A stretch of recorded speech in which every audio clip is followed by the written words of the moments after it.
Este video contiene descripciones de crímenes, violencia y abusos. Trataremos los hechos con respeto y sin sensacionalismo, pero si eres sensible a estos temas, te recomiendo no continuar. Hay historias que aterrorizan no solo por el número de víctimas, sino por la manera en que la brutalidad se vuelve rutina. Hoy repasaremos a 7 asesinos que, por número de crímenes y grado de sadismo, marcaron eras y dejaron lecciones dolorosas para la justicia y la sociedad. Antes de comenzar, aclaremos cómo armamos este ranking. Aplicamos 2 criterios principales: cantidad de víctimas confirmadas o estimadas por fuentes judiciales y académicas, y grado de brutalidad y sadismo, según autopsias, relatos judiciales y testimonios. En algunos casos, especialmente en los históricos, las cifras varían según las fuentes. Lo advertimos y contextualizamos siempre que sea necesario. Si estás preparado, comencemos. Este es un viaje del siglo XV a la era moderna, del misterio a la evidencia forense. Comencemos. Número 7. Jack el Destripador. Jack el Destripador actuó en 1888 en el East End de Londres, en el distrito de Whitechapel. Su identidad sigue siendo un misterio más de un siglo después. Las víctimas canónicas fueron 5. Mary Ann Nichols, el 31 de agosto de 1888. Annie Chapman, el 8 de septiembre. Elizabeth Stride y Catherine Eddowes, ambas el 30 de septiembre. Y Mary Jane Kelly, el 9 de noviembre.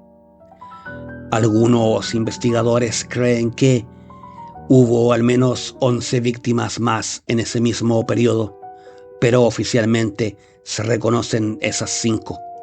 Su modus operandi era claro: atacaba en la madrugada, en calles oscuras y desoladas, seleccionando casi siempre a trabajadoras sexuales. Tras degollar a sus víctimas, realizaba mutilaciones abdominales y, en ciertos casos, evisceración post-mortem. Los cortes precisos hicieron pensar a muchos que tenía conocimientos básicos de anatomía, quizá como carnicero o aprendiz de cirujano. El contexto de la época lo favorecía. El East End era un lugar de pobreza extrema, superpoblado y lleno de callejones. Estas mujeres eran vulnerables y apenas tenían protección. Al mismo tiempo, la prensa sensacionalista, diarios como The Star y The Times, amplificaron el miedo, llamándolo Jack the Ripper y encendiendo la histeria pública. La policía, sin técnicas forenses modernas, cometió errores graves: escenas contaminadas, testigos no protegidos y pistas que se esfumaron. Fue una tormenta perfecta que permitió al asesino escapar una y otra vez. Y aunque por más de 130 años Jack fue un misterio sin rostro, en 2019 surgió una polémica teoría que lo señaló directamente. Un chal encontrado en la escena del crimen de Catherine Eddowes fue analizado genéticamente. Científicos encontraron rastros de ADN que coincidían con descendientes de un sospechoso histórico, Aaron Kosminski, un inmigrante polaco de 23 años que vivía en Whitechapel durante los asesinatos. ¿Significaba esto que finalmente sabríamos quién fue Jack el Destripador? Algunos investigadores creen que sí. Kosminski ya había sido vigilado por la policía de la época y el ADN lo pondría en la escena, pero hay dudas. El chal nunca apareció en los registros policiales originales. El ADN mitocondrial no identifica a un individuo único, solo a linajes familiares, y el objeto pasó más de un siglo en manos privadas, expuesto a posibles contaminaciones. Por eso, aunque Kosminski es hoy el principal candidato, no podemos afirmar que el misterio esté resuelto. Jack sigue siendo, para muchos, el asesino sin nombre. La brutalidad de sus crímenes, el simbolismo del anonimato y el terror que sembró en Londres lo convirtieron en ícono eterno del crimen. No fue el más prolífico en número, pero sí el más influyente. Su caso cambió la investigación policial y abrió la puerta a lo que hoy conocemos como criminología moderna. Jack no fue el más prolífico en número, pero su sadismo y su anonimato lo hicieron eterno, y esa mezcla de miedo y misterio aún vive hoy. Número 6. El monstruo de los Andes. Pedro Alonso López, conocido como el monstruo de los Andes, nació en 1948 en Tolima, Colombia, en medio de una infancia marcada por la violencia. Su padre murió en la guerra civil y su madre lo maltrataba físicamente. De niño huyó de casa, terminó viviendo en las calles y pronto desarrolló una personalidad errática, con una mezcla de resentimiento y manipulación. En los años 70, López se convirtió en uno de los asesinos seriales más prolíficos de la historia. Se movía entre Colombia, Ecuador y Perú, aprovechando la debilidad institucional de esas décadas. Se ganaba la confianza de niñas de entre 8 y 12 años con engaños simples, promesas de regalos, comida o pequeños trabajos. Luego las llevaba a lugares apartados, las agredía sexualmente y las asesinaba. En 1980 fue arrestado en Ambato, Ecuador, tras intentar secuestrar a otra niña. Durante los interrogatorios confesó algo estremecedor: más de 300 víctimas a lo largo y ancho de 3 países. Las autoridades ecuatorianas confirmaron 110 crímenes, lo que ya lo convierte en uno de los peores asesinos seriales de todos los tiempos. Sin embargo, los investigadores siempre sospecharon que el número real era incluso mayor. El contexto facilitó su impunidad.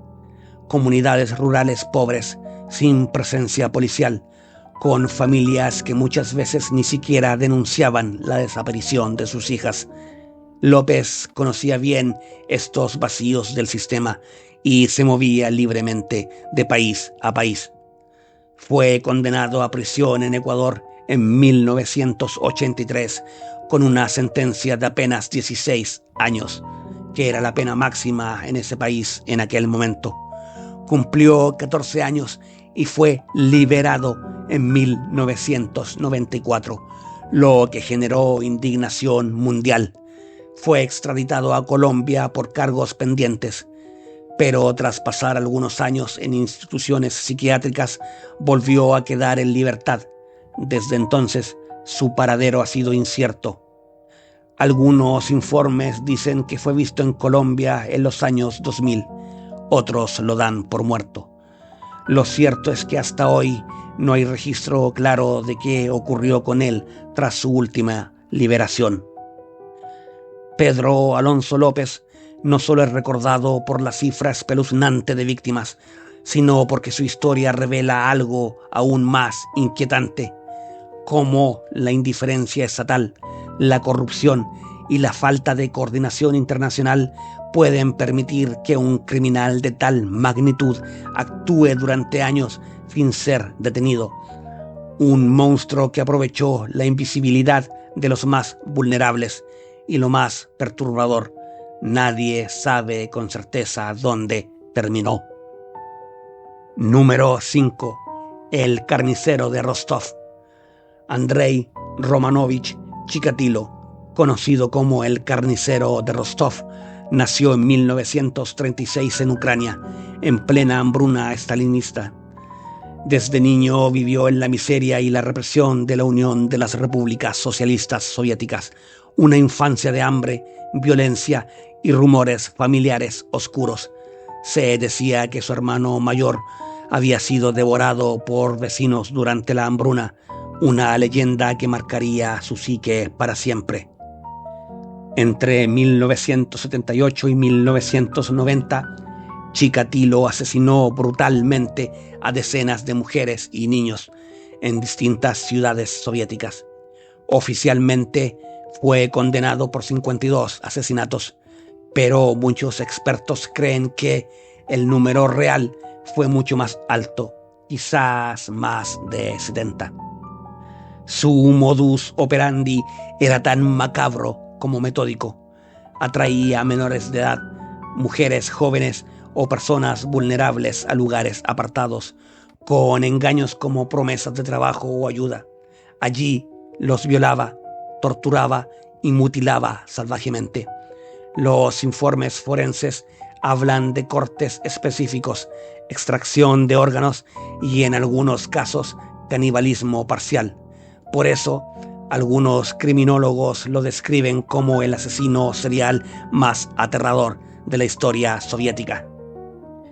La Unión Soviética en esa época se negaba a reconocer la existencia de asesinos en serie, pues la propaganda oficial afirmaba que era un fenómeno propio de Occidente capitalista.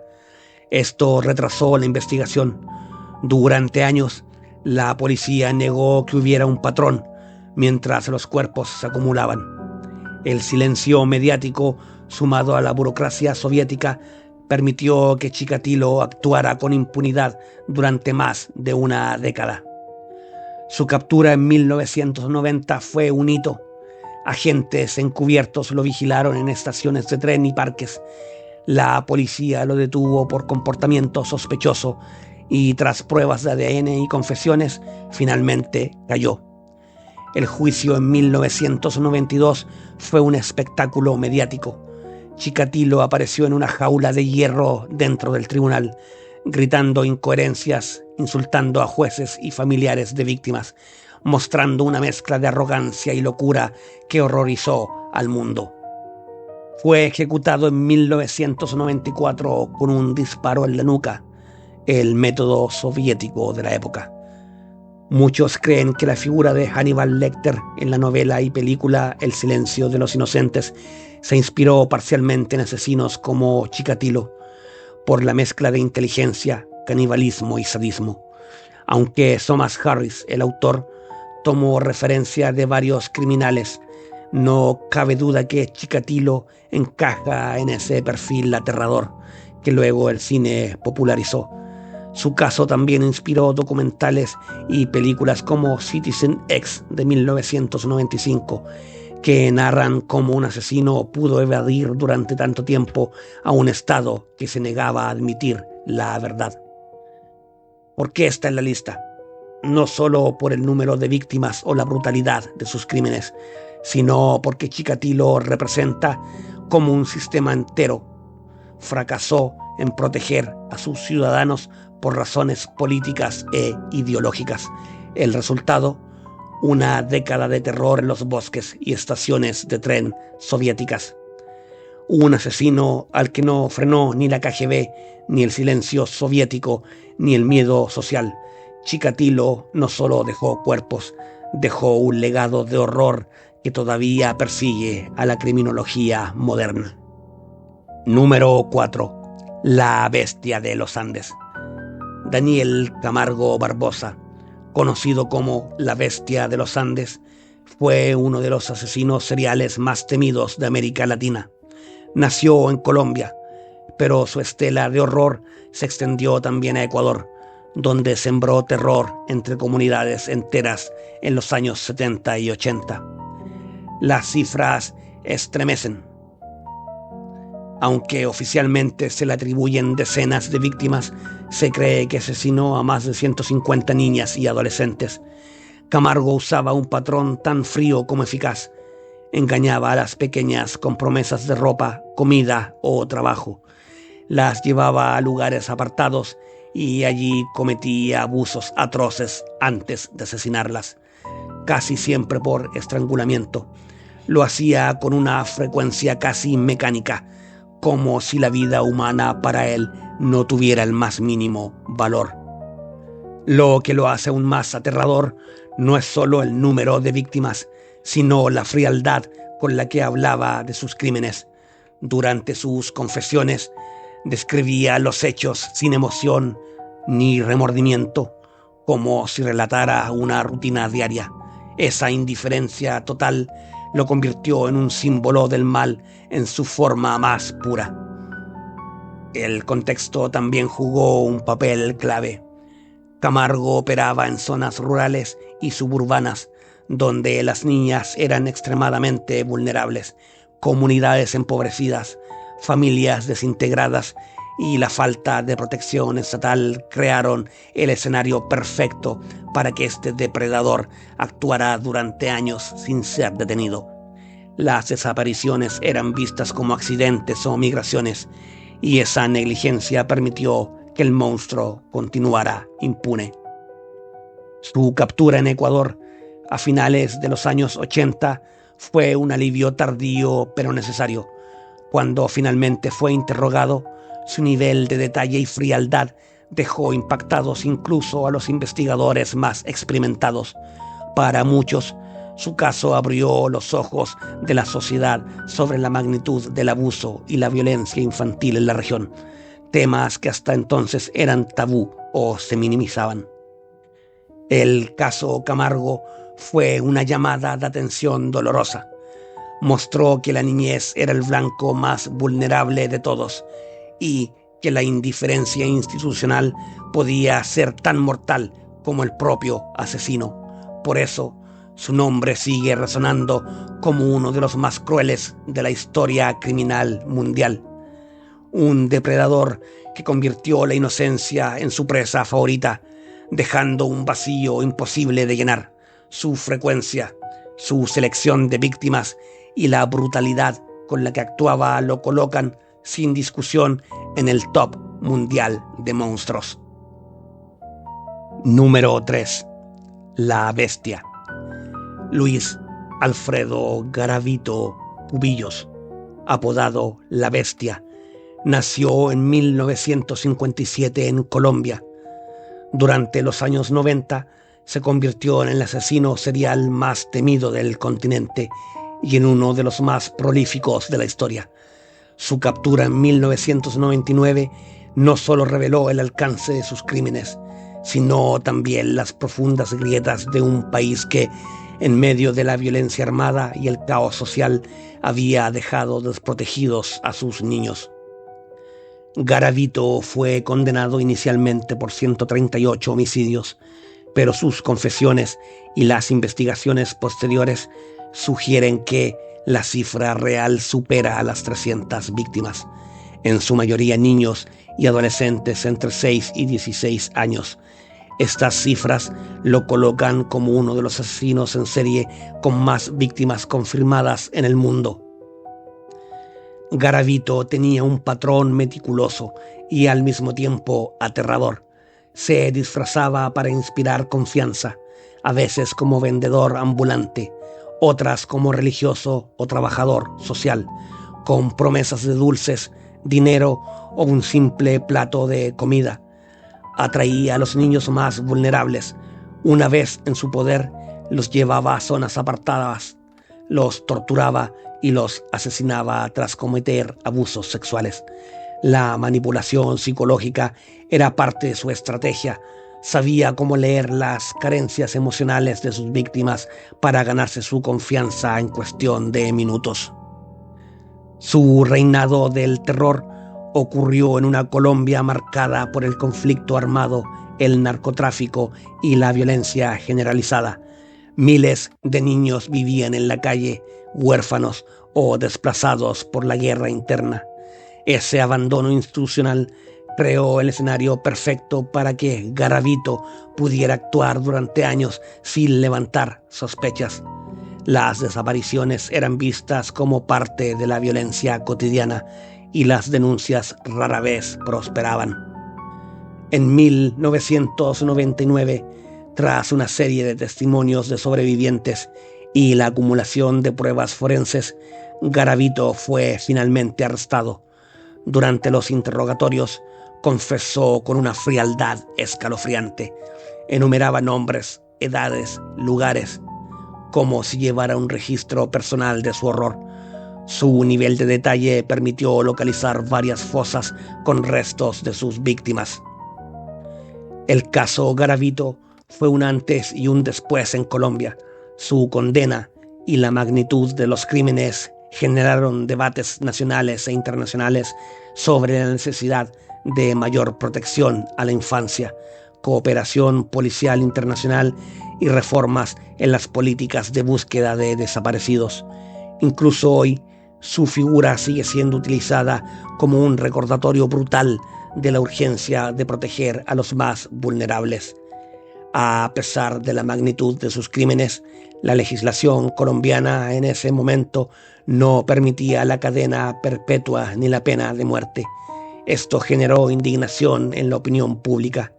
Un hombre con más de 300 víctimas nunca podría recibir un castigo proporcional a sus actos. El caso Garavito no es solo la historia de un monstruo, es también la radiografía de una sociedad que dejó a sus niños solos, indefensos y en silencio, y esa herida incluso hoy sigue abierta. Número 2. El ángel de la muerte. Harold Frederick Chipman, mejor conocido como el ángel de la muerte, nació en 1946 en Nottingham, Inglaterra. Lo que parecía ser la carrera de un médico de familia ejemplar terminó convirtiéndose en uno de los episodios más perturbadores en la historia de la criminología mundial. Las investigaciones oficiales confirmaron al menos 218 crímenes, pero los expertos creen que la cifra real supera a los 250 pacientes. Lo más escalofriante es que todos eran pacientes suyos, hombres y mujeres de edad avanzada que acudían confiados a su consulta pensando que estaban en manos de un profesional. En realidad, estaban frente a un asesino en serie con bata blanca. Chipman aprovechaba su posición de autoridad. Administraba inyecciones letales de morfina y diamorfina bajo la excusa de aliviar dolores. Luego falsificaba certificados de defunción, declarando muertes naturales. El resultado: familias que jamás sospechaban, funerales rápidos y una cadena interminable de cadáveres. Incluso se descubrió que en varios casos firmaba las actas de defunción en cuestión de minutos después de los decesos, algo totalmente fuera de los protocolos médicos. No se limitaba a matar. En muchos casos manipulaba los testamentos de las víctimas para dejarse regalos o dinero, como si además del poder de quitar la vida, buscara beneficiarse económicamente de ello. Una anciana, Kathleen Grundy, apareció en su Nuevo Testamento dejando todo su patrimonio al doctor, un error tan grotesco que se convirtió en la clave para su caída. Lo que vuelve su caso insoportable es la traición. Chipman no era un asesino en un callejón oscuro, sino un médico al que las familias confiaban a sus seres queridos y sus vidas. El lugar más seguro, el consultorio médico, se transformó en una cámara de ejecución silenciosa. La sociedad británica quedó devastada al descubrir que alguien podía usar la medicina, símbolo de cuidado y vida, como herramienta de muerte. El caso estalló en 1998, cuando los servicios forenses detectaron un patrón inquietante. Los pacientes de Chipman morían a un ritmo 4 veces superior al de cualquier otro médico de la región. Además, siempre morían en casa, vestidos y con documentos manipulados. La investigación policial encontró rastros de morfina en los cuerpos y registros falsificados. En el 2000 Fue condenado por 15 asesinatos, aunque el informe oficial de Chipman Inquiry lo señaló como responsable de más de 200. En 2004, Chipman fue encontrado muerto en su celda. Se había ahorcado con las sábanas de la prisión. Algunos familiares de las víctimas sintieron que fue una salida cobarde, un escape del castigo. Otros lo vieron como justicia poética. El hombre que jugó a ser Dios no soportó enfrentarse a su propia mortalidad. Tras su caso, el Reino Unido reformó radicalmente la supervisión médica, el control del uso de opiáceos y los procedimientos para certificar muertes.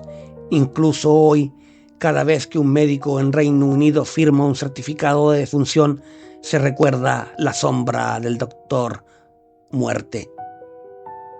El caso de Chipman nos recuerda que el monstruo no siempre se esconde en la oscuridad. A veces viste bata blanca, sonríe con amabilidad y mata en silencio. Número 1. Gilles de Rais, 1405-1440. Mariscal de Francia, héroe de guerra y uno de los más cercanos compañeros de Juana de Arco.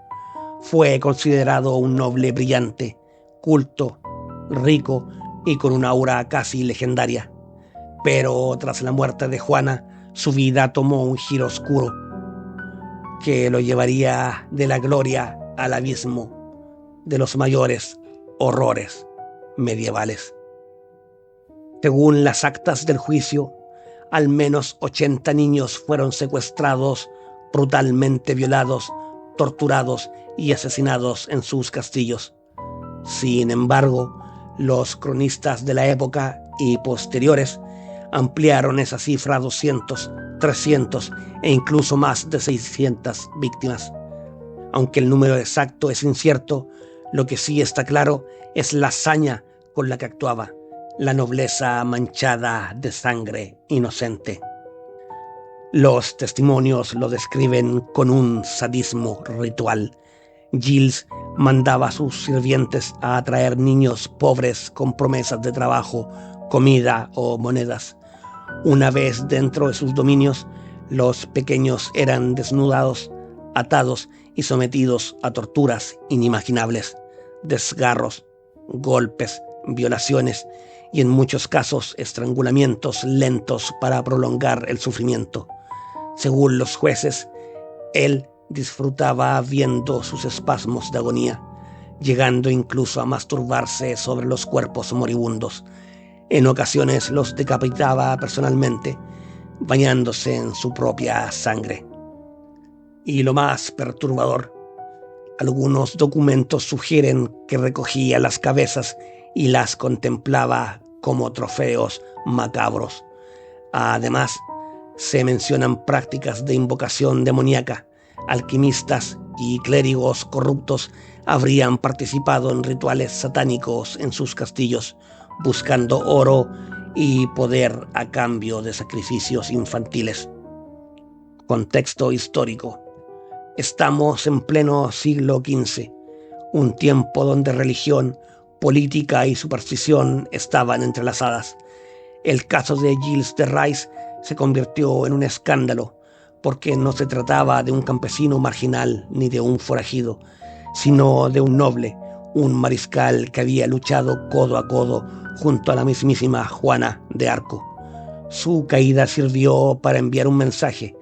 Incluso los grandes podían ser destruidos, pero muchos historiadores modernos sugieren que parte del proceso pudo estar inflado políticamente para quedarse con sus tierras y su inmensa fortuna. ¿Fue realmente un monstruo inhumano o un chivo expiatorio perfecto? En 1440 fue arrestado, juzgado y rápidamente declarado culpable. El espectáculo fue público, con testimonios escalofriantes de padres, niños sobrevivientes y hasta de sus propios sirvientes. Gilles de Rais lloró y confesó, pero sus súplicas no sirvieron. Fue condenado a morir ahorcado y luego quemado. Un castigo ejemplar para alguien que había caído desde lo más alto de la gloria hasta lo más profundo del infierno. Se preguntarán por qué ocupa el primer puesto. La combinación de brutalidad sádica, el número de víctimas y el contraste con su figura de héroe nacional lo convierten en uno de los asesinos más abominables de la historia. Su caso fue tan impactante que muchos lo consideran una de las inspiraciones originales para el mito de Barba Azul, el noble que mataba a sus esposas. El caso de Gilles de Rais nos recuerda que el poder absoluto puede corromper de forma absoluta. Detrás de la máscara de noble y héroe se escondía un monstruo que convirtió sus castillos en cámaras de tortura. La política pudo exagerar su proceso, pero la huella de horror que dejó sigue siendo imborrable. Al mirar estos 7 casos juntos, el espejo es perturbador. Aparecen patrones que se repiten como una maldición histórica. Las víctimas siempre fueron los más indefensos: niños, mujeres, ancianos, aquellos que no tenían voz ni poder para defenderse. Los verdugos, en cambio, aprovecharon posiciones de autoridad o respeto: médicos, nobles, líderes comunitarios, incluso héroes militares. La traición venía casi siempre de quienes deberían haber protegido. Otro patrón es la impunidad. Durante años, incluso décadas, muchos de esos asesinos pudieron actuar sin obstáculos porque las instituciones fallaban, policías negligentes, sistemas judiciales corruptos o simplemente sociedades que preferían mirar hacia otro lado. El monstruo prospera cuando el sistema se hace cómplice por omisión. También destaca un elemento inquietante: el exhibicionismo del horror. Algunos, como Garavito o Gilles de Rais, parecían gozar mostrando su violencia, convirtiéndola en un acto de dominio absoluto sobre la vida y la muerte. Otros, como Chipman, lo disfrazaban bajo una rutina fría, burocrática, casi invisible, pero igual de letal. El número no lo explica todo. Un solo asesino puede matar menos que otro, pero la perversión de sus métodos lo convierte en un símbolo aún más atroz. La lección que dejan todos es doble y urgente. Necesitamos sistemas que detecten más rápido los patrones y, sobre todo, sociedades que no permitan que los más vulnerables sigan siendo la presa favorita de los depredadores humanos. Estas historias son duras y debemos contarlas con respeto a las víctimas.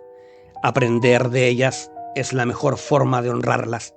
Exigir mejores instituciones, mayor protección para niños y ancianos y sistemas forenses y policiales que no fallen.